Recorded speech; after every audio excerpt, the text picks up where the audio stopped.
ท่านผู้ฟังกำลังให้เกียรติรับฟังสถานีวิทยุเจียงใหม่มหานคร FM 107.25 เมกะเฮิรตซ์อันดับต่อจากนี้ไปเจิญอู้จ๋ากำเมืองกับดีเจคำเพชรเจ้า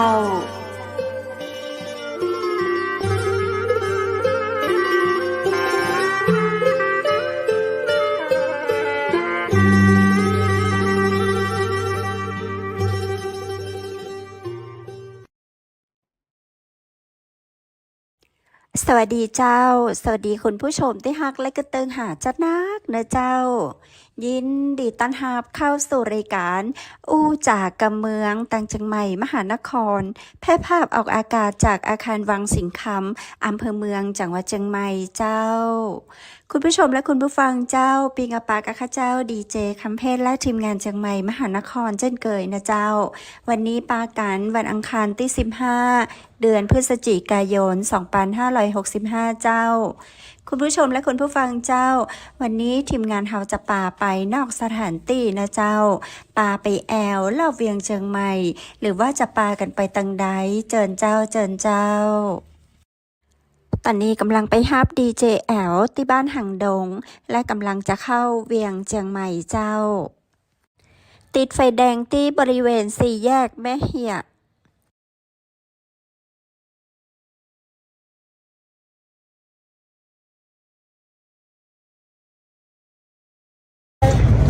เอาเนี่ยค่ะฮะมันได้นะค่ะจะไปแป๊บนึงกี่บาทพี่20 บาทก่ะทันไหมขนาดเอาลงจังลงมาลงนะกี่บาทค่ะ10ครับพี่ฮะ30ครับ30อ่ะแต่ตอนนี้ที่10 บาทเชียงใหม่กันกินนมเปรี้ยวเมื่อกี้เลยกินนมไงเพราะว่าแบบได้แบบตอนแรกแบบถือออกมายังจะเพื่อนน้องได้แบบข้าวเกี๊ยวว้าว ขายตัวเองก็เลยของกินหายากนะถ้าภาษาไทยอ่ะเวลาเรากินมันจะมีเม็ดแข็งๆนะ ควบลำอยู่นะมันกรอบอยู่วันนี้ขอเสนอกำเมืองเรื่องของข้าวควบเจ้าข้าวควบหรือว่าข้าวเกี๊ยวว่าวบางคนเปิ้นกระห้องข้าวปองอันนี้เป็นขนมปืนบ้านที่มีมาเมิ้นนะเจ้ามีเรื่องเก่าเล่าขานตามตำนานไว้นะเจ้าในวรรณกรรมล้านนาเรื่องนางอุทาว่านางร้ายก็คือแม่เลี้ยงนางอุทาแกล้งป่วยนะเจ้าโดยใจข้าวควบวางไว้ใต้ที่นอนเมื่อขยับก็จะได้ยินเสียงดังหั่นก็คือเข้าใจว่ากระดูกนางผิดปกติเจ้าอันนี้ก็เป็นเรื่องเล่ากันมาเลยเป็นชื่อที่มาของคำว่าข้าวควบลองกินลองจิ้มก่อยนะเจ้าข้าวควบนี้เปิ้นจะใจข้าวนึ่งตีนึ่งสุกใหม่โดยใจโคกมองนะเจ้าตำจนข้าวเหนียวละเอียดเป็นแป้งเหนียวใช้เวลาประมาณ20 นาทีเจ้าใส่น้ำตาลปี๊บเคี่ยวผสมกะทิลงในโคกมองตำต่อจนเป็นเนื้อเดียวกันจากนั้นเปิ้นก็จะต้มไข่ไก่ให้สุกเลือกเอาเฉพาะไข่แดงมาขยี้ผสมกับน้ำมันพืชเพื่อใช้ทามือแล้วก็อุปกรณ์ในการแป้งข้าวควบจากนั้นเปิ้นก็จะนำแผ่นพลาสติกตัดเป็นวงกลมเส้นผ่าศูนย์กลางประมาณ6 นิ้วหยิบแป้งประมาณหัวนิ้วโป้งกดให้แบนคลึงแป้งให้เป็นวงกลมด้วยกระบองไม้คว่ำแผ่นแป้งลงบนแผ่นบนพลาสติกใหญ่จากนั้นเปิ้นก็จะนำไปตากแดดให้แห้งประมาณ1 ชั่วโมงกับด้านแป้งแล้วก็ตากบนไม้ไผ่สารแหม1 ชั่วโมงจากนั้นก็จะแกะแป้งออกพักไว้ให้เย็นนำมาเรียงซ้อนกันบรรจุในกระติกโดยใช้ใบตองรองด้านล่างแล้วก็ปิดคลุมด้านบนเก็บไว้ได้1 คืนนะเจ้าพอเมื่อเจ้ามาเปิ้นก็จะเอามาย่างกับเตาถ่านให้มีกลิ่นหอม แต่ นะเจ้าแล้วเราก็จะหั่นเปิ้ลเอามาไข่กันอันนี้แหละกินแล้วลำขนาดมีประโยชน์ตัวเจ้าคุณผู้ชมเจ้าตอนนี้เพชรกับดีเจแอลพาคุณผู้ชมมานอกสถานที่นะเจ้าตอนนี้รอบเวียงจังใหม่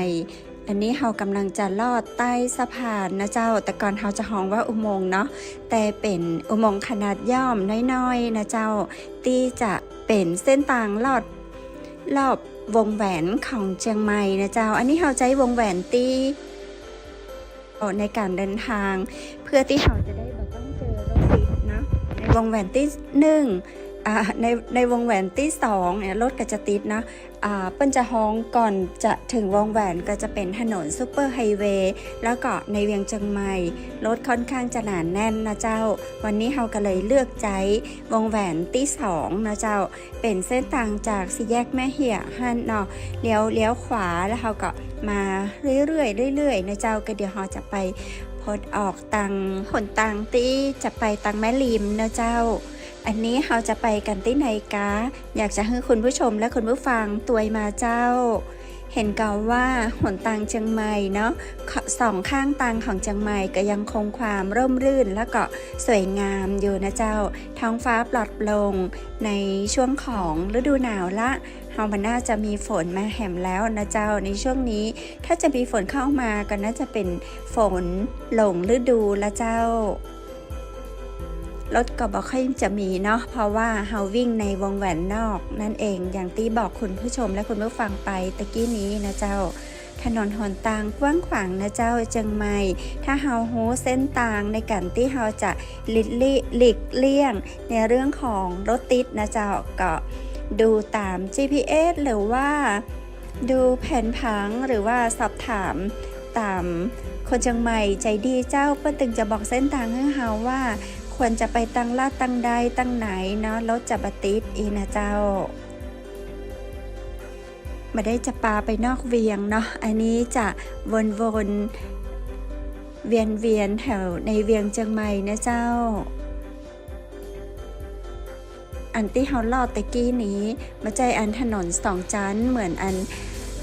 โทเวที่ต่างจังหวัดเปิ้นมีเนาะที่เชียงใหม่ยังบ่มีโทเวนะเจ้าตะกี้นี้เป็นอันสะพานข้าม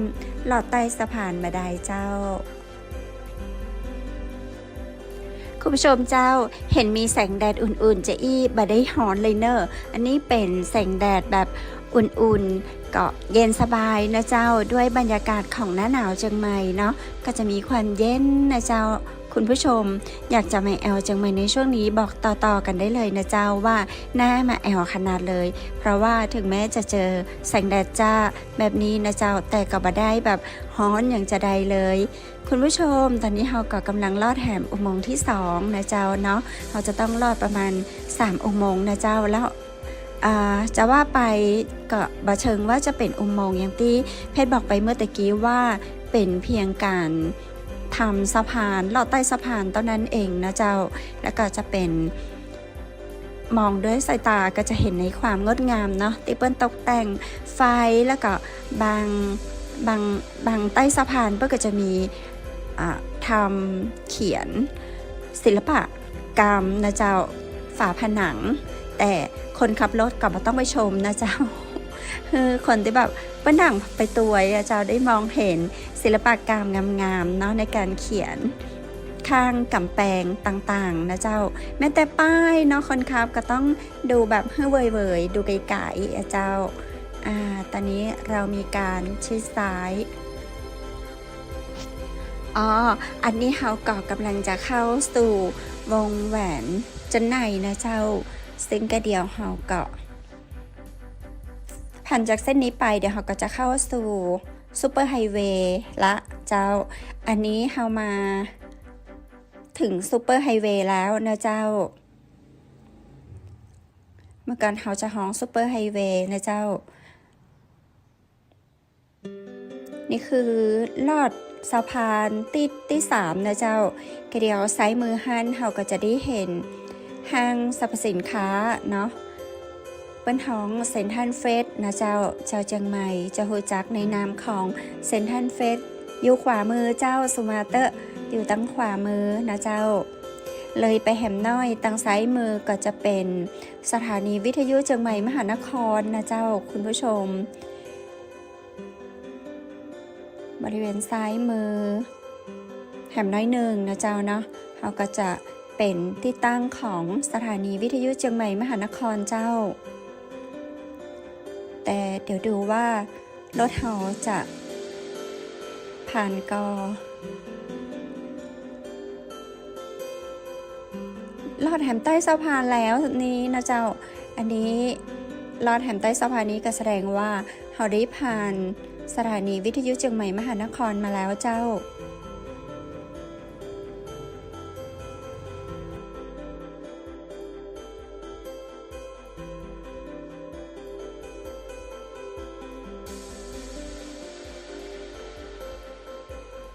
ดอยสูงตั้งหน้านะเจ้าคุณผู้ชมอันนั้นจะเป็นดอยสุเทพนะเจ้าเนาะท่านใดตีมาเชียงใหม่มีโอกาสเกาะไปกราบไหว้พระธาตุดอยสุเทพไปแอวชมพอกอยนะเจ้าอยู่ตังบนก็จะมองเห็นเวียงเชียงใหม่เนาะไปพอบรรยากาศวิวงามๆบนดอยสุเทพได้นะเจ้าซึ่งเราจะไปในถนนเส้นนี้ก็ได้เนาะตรงไปเรื่อยๆเจ้าพอไปถึงสี่แยกเมย่าเราจะเลี้ยวขวาอันนั้นก็จะเป็นหนทางขึ้นไปพระธาตุดอยสุเทพนะเจ้า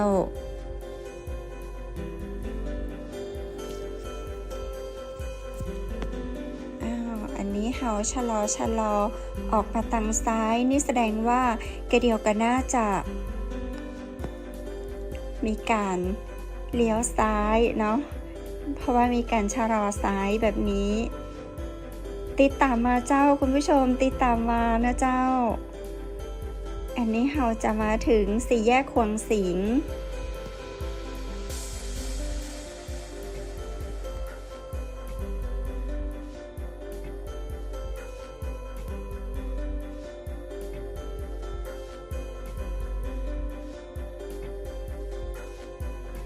ตอนนี้เราก็ชะลอนะเจ้าด้วยการเปิดไฟเลี้ยวนี้เขาจะเข้าไปทำภารกิจนะเจ้าตัวไปพอเนาะคุณผู้ชมเจ้าว่าวันนี้ทีมงานของเชียงใหม่มหานครจะพาคุณผู้ชมไปชมอย่างต่างใดของเชียงใหม่นะเจ้าด้านซ้ายมือเห็นป้ายไก่รีบฮันนะเจ้าโรงแรมวินทรีซิตี้เชียงใหม่รีสอร์ทมาถึงแล้วเจ้าคุณผู้ชมเขากับปากันขึ้นมาที่ชั้น2เลยนะเจ้ามาติดตามเรื่องของงานกตป.ย่อมาจากอย่างกระเจ้าหลายคนก็จะถามอยู่บ่อยๆได้ยินบ่อยๆนะเจ้าแต่ก็ยังมันย่อมาจากอย่างหาวันนี้ขอบอกย้ำแห่มกรรมนะเจ้ากตป.ย่อมาจากการติดตามและประเมินผลการดำเนินการและการบริหารงานของกสทช.สำนักงานกสทช.และเลขาธิการกสทช.ด้านการส่งเสริมสิทธิและเสรีภาพของประชาชนซึ่งในปีนี้เปิ้ลก็มีการประเมินผลการติดตามและประเมินผลประจำปี 2565 หลายตีนะเจ้าทั่วประเทศไทยกันเลยทีเดียวและวันนี้นั้นนะเจ้าเราก็จะนำบรรยากาศภาพต่างๆเมื่อวันที่ 4 พฤศจิกายน 2565 ณ โรงแรมวินทรีซิตี้รีสอร์ทมาฝากคุณผู้ชมในการจัดการประชุมเพื่อรับฟังความคิดเห็นเป็นสาธารณะสวัสดีครับผมชื่อนายจตุพล อินทวัฒน์นะครับเรื่องของการติดตามและประเมินผลการดำเนินการและการบริหารงานของกสทช.สำนักงานกสทช.และเลขาธิการกสทช.ด้านการส่งเสริมสิทธิและเสรีภาพของประชาชนประจำปี 2565 จนเจ้าตามกำหนดการนะเจ้าเปิ้นกำหนดการประชุมเพื่อรับฟังความคิดเห็นสาธารณะนะเจ้าเป็นการติดตามและการประเมินผลการดำเนินงานและการบริหารงานของกสทช.เนาะที่เปิ้นจัดขึ้นเมื่อวันที่ 4 พฤศจิกายน 2565 เจ้าณห้องคอนเวนชั่นฮอลล์ชั้น 2 ของโรงแรมวินทรีซิตี้รีสอร์ทจังหวัดเชียงใหม่ซึ่งก็เริ่มเมื่อเวลา 8 นาฬิกานะเจ้าผู้ ร่วมงานพร้อมกันณห้องคอนเวนชั่นฮอลล์ชั้น2เนาะเปิ้นก็มีการชมวิดีทัศน์บทบาทของกสทช.จากนั้นก็เป็นพิธีเปิดนะเจ้าโดยดร.ตาจันน้อยหัวหน้าโครงการกล่าวรายงานความเป็นมาของโครงการ จากนั้นก็มีพลเรือเอกประสานสุขเกษตร กรรมการติดตามและประเมินผลการปฏิบัติงานด้านการส่งเสริมสิทธิและเสรีภาพของประชาชนกล่าวเปิดงานเจ้าจากขั้นก็จะมีในเรื่องของการบรรยายสรุปการติดตามและประเมินผลปฏิบัติงานอย่างต่อเนื่องนะเจ้าแล้วก่อนในช่วงท้ายๆเปิ้นก็จะมีการแบ่งกลุ่มย่อยเพื่อระดมความกึศของผู้เข้าร่วมประชุมเกี่ยวกับผลการดำเนินงานของกสทช.สำนักงานกสทช.และเลขาธิการกสทช.ในปี 2565 ที่เกี่ยวข้องกับด้านการส่งเสริมสิทธิและเสรีภาพของประชาชนเจ้าจากขั้นก็จะพักรับประทานอาหารว่างและก็เครื่องดื่มแล้วสรุปผลการประชุมและปิดการประชุมเจ้า เท่าเทียมนี่ที่ท่านบอกว่าทำไมต้องมีสถานีหลักทำไมต้องมีสถานีรองเพราะมันมาอย่างนี้ไงไอ้ต้นแบบมันมาแบบนี้มันไม่ถูกต้องมาตั้งแต่แรกวันนั้นทางผู้บริหารก็พยายามให้ท่านถูกกฎหมายทำไงให้ท่านมีใบอนุญาตนะครับ ซึ่งมันอาจจะมีขั้นตอนบริบทอะไรหลายอย่างอันที่มันเป็นนโยบายผมเป็นตัวเล็กๆยังพูดไม่ได้แต่ผมรู้ไม่มีการยุบแน่นอนนะครับเป็นงานฝากไว้ท่านว่าไม่ว่าจะเป็นเรื่องของมาตรฐานเทคนิคนะคะเครื่องส่งอะไรการประมูลแล้วแต่คงไม่ให้ท่านตายหรอกนะท่านมาถึงที่สุดแล้วเนี่ยนะครับเขาก็สถานีหลักสถานีรองจะต้องไม่มีที่ดีก็มีนะที่มีแบ็คลิสต์เขามีนะมีแบ็คลิสต์ก็มีตอนที่ท่านส่งสถานีท่านมีอะไรมันมีแบ็คลิสต์หมดเลยว่าฝ่าฝืนกฎหมายอะไรมีเยอะแยะนะครับที่ล้มหายตายจากไปก็มีแต่ที่อยู่ณปัจจุบันคือท่านต่อสู้เต็มที่เราเห็นใจครับเนี่ยผมก็เป็นคนหนึ่งที่เข้าใจพวกท่านเพราะว่าผมก็เริ่มต้นมากับพวกท่านนะตั้งแต่สมัยจับจองอะไรกันแล้วตอนนี้ก็พยายามจะให้มันเข้าไปในด้านความถี่ไม่ให้รบกวนกันและอีกหน่อยถ้าเป็นดิจิทัลนะครับความถี่มันก็จะซอยแล้วก็ละเอียดท่านก็จะใช้ความถี่ได้มากขึ้นเป็นพันฐานีเราไม่กลัวเราสามารถซอยเข้าไปได้นะครับเพียงแต่ว่าขอให้ระบบตรงนี้ให้มันชัดเจนก็ผมพูดเป็นกำลังใจแล้วก็พูดในข้อเท็จจริงที่ผมรู้นะครับนะฮะตรงนี้ก็น่าจะให้ท่านสบายใจนะครับในเรื่องใบอนุญาตค่าธรรมเนียมอะไรต่างๆ 1,700 ไปไหนภาษีท่านรับทราบแล้วก็ว่ากสทช.ไม่ใช่หน่วยงานที่หวังผลกำไรนะครับแล้วเป็นองค์กรอิสระครับงบประมาณแล้วก็ไม่ได้ขอจากทางรัฐบาลเราก็เนี่ยมาบริหารจัดการแล้วเงินการขอสรุปว่าการรับฟังความคิดเห็นจากประชาชนในวันนี้ก็ถือว่าประสบความสำเร็จเป็นอย่างดีนะครับขอให้ทุกท่านเดินทางกลับโดยสวัสดิภาพขอให้ทุกท่านและครอบครัวโชคดีมีความสุขตลอดไปครับขอบคุณครับ ขอขอบคุณนะคะท่านพลเรือเอกประสานสุขเกษตรค่ะที่ให้เกียรติขึ้นมากับปิดงานในครั้งนี้ค่ะและขอขอบคุณแขกผู้มีเกียรติทุกท่านนะคะที่ให้เกียรติมาร่วมงานในครั้งนี้สำหรับวันนี้การประชุมของเราก็เสร็จสิ้นเป็นที่เรียบร้อยแล้วนะคะถ้ามีข้อผิดพลาดประการใดต้องขออภัยมาณที่นี้ด้วยค่ะขอให้ทุกท่านเดินทางกลับโดยสวัสดิภาพขอบคุณและสวัสดีค่ะทุกท่านคะอย่าเพิ่งลุกนะคะเดี๋ยวขออนุญาตปล่อยเป็นกลุ่มดีกว่านะคะเพื่อความเรียบร้อยแล้วก็ไม่แออัดบริเวณด้านหน้าห้องประชุมนะคะกลุ่มแรกค่ะเดี๋ยวขออนุญาตเชิญกลุ่ม4ค่ะกลุ่ม4และก็จบลงอย่างสวยงามนะเจ้าถือว่าเป็นการประชุมที่สำฤทธิ์ผลได้ดีจัดนักนะเจ้าก็ต้องขอขอบคุณกตป.ขอขอบคุณกสทช.ขอขอบคุณคนที่มีส่วนร่วมทุกคนทุกท่านเลยนะเจ้ารวมถึงพี่น้องสื่อมวลชนพี่น้องประชาชนพี่น้องที่เดินทางมาจากหลายทิศหลายทางนะเจ้ามาร่วมแสดงความกึศนะเจ้าเพื่อได้มีสิทธิในเรื่องของการอยู่ในสังคมการใช้สื่อสาธารณะต่างๆนะเจ้าที่จะได้ประโยชน์ต่อสังคมกันแถมต่อไปนะเจ้าในช่วงสุดท้ายนะเจ้ากระเดียวตัง ทีมงานจังใหม่มหานครเฮาจะพาไปพบปะกับพี่น้องสื่อมวลชนของเฮานะเจ้าหลังจากได้เจอกันแล้วมาดูบรรยากาศของการทักทายการฮักและสามัคคีของสื่อมวลชนในจังหวัดเชียงใหม่ในจังหวัดลำพูนในจังหวัดแม่ฮ่องสอน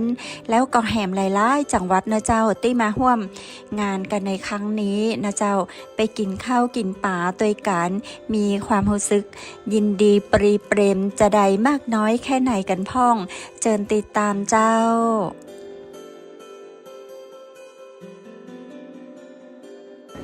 คุณผู้ชมและคุณผู้ฟังเจ้าตอนนี้เพจดิวตี้โรงแรมวินทรีซิตี้รีสอร์ทเชียงใหม่นะเจ้าจะพาชมหอกอยวิวของโรงแรมบริเวณหน้าห้องอาหารนะเจ้าซึ่งตีสาน้ำนะเจ้าแล้วก็มีความร่มรื่นนะเจ้าอาหารก็น่ากินขนาดเลยนะเจ้าคนก็มีความสุขนะเจ้าถ้าเราได้มีบรรยากาศดีๆนะเจ้าได้มีอาหารการกินที่อิ่มสำราญแบบนี้หันก็ว่าด้านหลังของเพจท่านเป็นสระว่ายน้ำนะเจ้ากินไปตวยนั่งอยู่หิมสระน้ำไปตวยอุ้ยได้บรรยากาศขนาดเลยอันนี้เป็นโรงแรมที่อยู่ติดถนนซุปเปอร์ไฮเวย์นะเจ้าใส่นอกก่อนขนตังไปดอยสุเทพเมื่อตะกี้นะเจ้าแล้วเขาก็แวะเข้ามาที่โรงแรมวินทรีซิตี้เชียงใหม่รีสอร์ทแห่งนี้นะเจ้ามีการตกแต่งคล้ายๆลานานะเจ้าแบบซิตี้ฮะนะเมืองน้อยๆตีนะฮักนะจังนะเจ้ามีหลากหลายแบบอยู่ในบริเวณนี้อยากจะบอกว่าแบบรีสอร์ทแล้วก็คาเฟ่ตัวเลยนะเจ้าเนาะคุณผู้ชมเจ้าตัวมาปะเดี๋ยวเราเข้าไปทักทายเปื้อนๆตังในกันนะเจ้า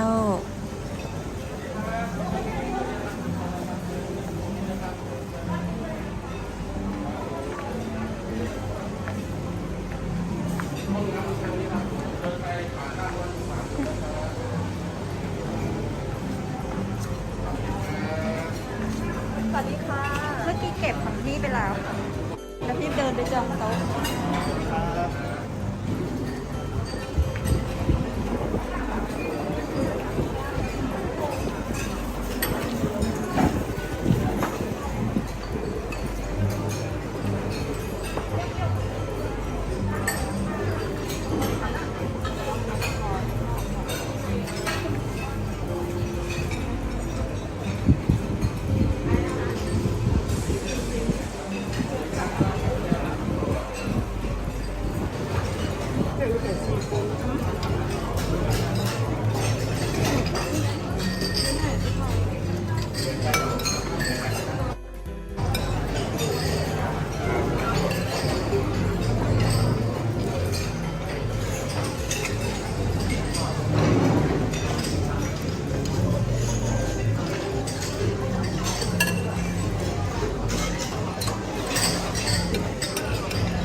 หนูกำลังมองอยู่ว่าขามาแล้วทำไมไม่เห็นริมสาค่ะริมสานั่งริมสาหนูนั่งริมสาน้ำข้างนอกค่ะยังไม่ได้เลยหนูไม่ได้ถามเลย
ตะกี้เอาอีกแล้วเดี๋ยวนะ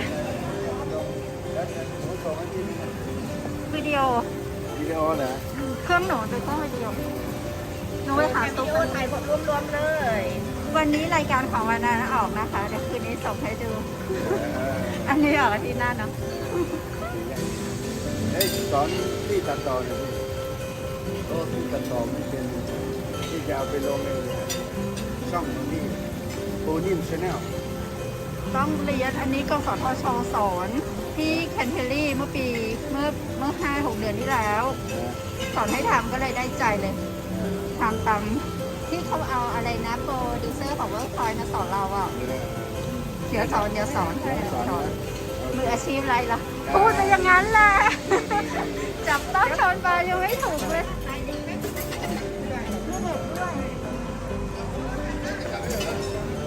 พี่หน่อยหนูยังไม่ได้ทานอะไรเลยหนูยังไม่ได้คุยอะไรกับพี่เลยพี่จะกลับแล้วพี่ไทยพี่หนูรักที่สุดเลยป่ะหนูไปส่งขึ้นบันได ไปแล้วถ่ายด้วยกันเนี่ยเอาก้าวผม ถ่ายอย่างเงี้ย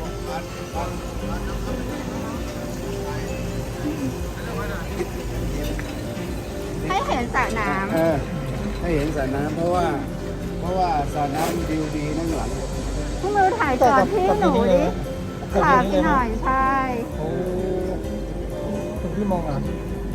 เป็นห่วงบ้านพี่จะอยู่ดูแลขอบคุณมากค่ะนี่ไงป๋าปูกับป้าเอ้ย อยู่ที่ไหน ผมอยู่ละปูนครับ อยู่คนนี้แต่ เอาไปติดต่อที่ละปูนเลยครับ ตอนนี้เราต้องมาติดต่อข้าง ใช่สำนักงานใหญ่ดูแลเราพี่นะ อยู่ห้องเลยครับ นี่ออกมาดีเหรอออกกันร้อนให้ค่ะ ชัดเจน1 2 ก็ฟันจะเซนป้าปูบอกไม่น้อยขอบคุณมากค่ะให้ไงเดี๋ยวลาค่ะพี่ใช่พี่หน่อยกลับลำปางหรือเปล่าคะเดี๋ยวนะ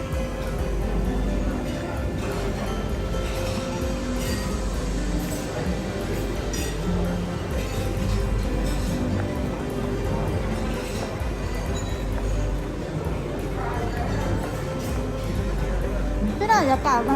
ลำพูนบ่ายนี้ไม่ได้เข้าเวิร์กช็อปเนาะงั้นไว้เดี๋ยวเจอกันเนาะขอบคุณพี่หน่อยค่ะ ถึงด้านกี่โมงประมาณ ขอบคุณค่ะน่าจะไม่รู้เขาเลิกกี่โมงค่ะ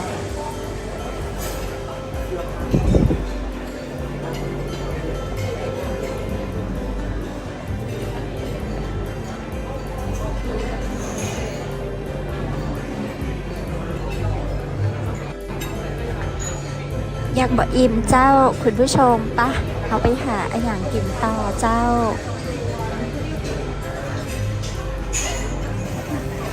ต้องเป็นสีแดง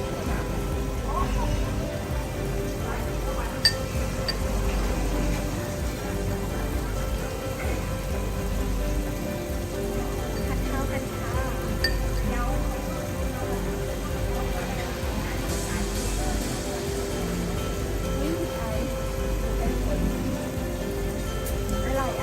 อร่อยมาก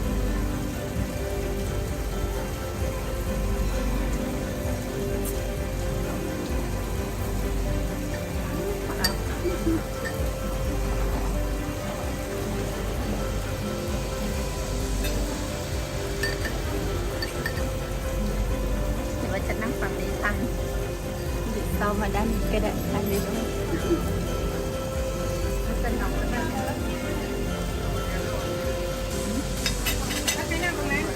ตรงไหนก็ได้ค่ะ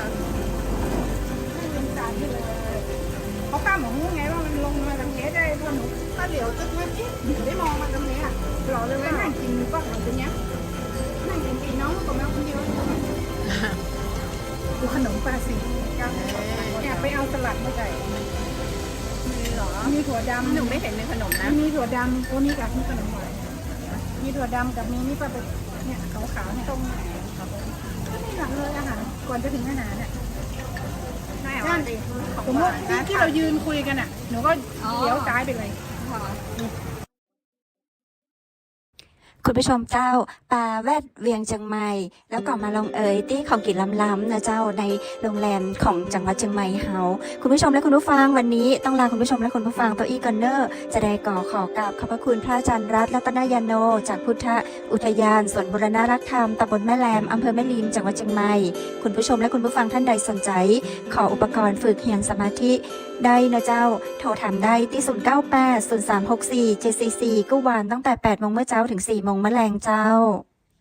ขอขอบคุณแสงประเสริฐโภชนาบริการจัดอาหารโต๊ะจีนสากลบริการทั่วไทยระดับ 5 ดาวโทรจองนะเจ้าที่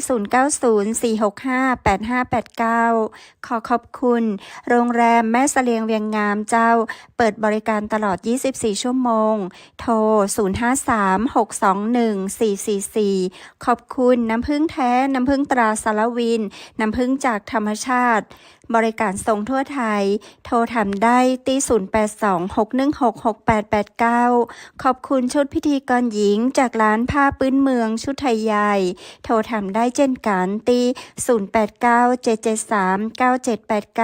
0897739789จำหน่ายปลีกและส่งทั่วไทยเลยเจ้าขอบคุณคุณผู้ชมคุณผู้ฟังทุกท่านขอให้โชคดีและมีความสุขสำหรับคืนนี้ขอให้คุณผู้ชมนอนหลับฝันดีราตรีสวัสดิ์เจ้า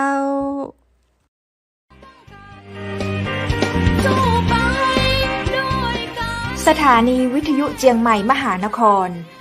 107.25 เมกะเฮิรตซ์ขอแสดงความห่วงใยและเป็นกำลังใจให้ทุกท่านในช่วงการระบาดของโรคโควิด -19 ในครั้งนี้เพื่อลดความเสี่ยงควรสวมหน้ากากอนามัยทุกครั้งล้างมือเป็นประจำขอให้อยู่ที่บ้านให้นักที่สุดด้วยความปรารถนาดีจากหมู่เฮาเจ้าเจียงใหม่มหานครสนับสนุนโดยกาแฟโกแม็กคอฟฟี่และโรงแรมแม่เสรียงเวียงงามโทร0536214444และ0815952883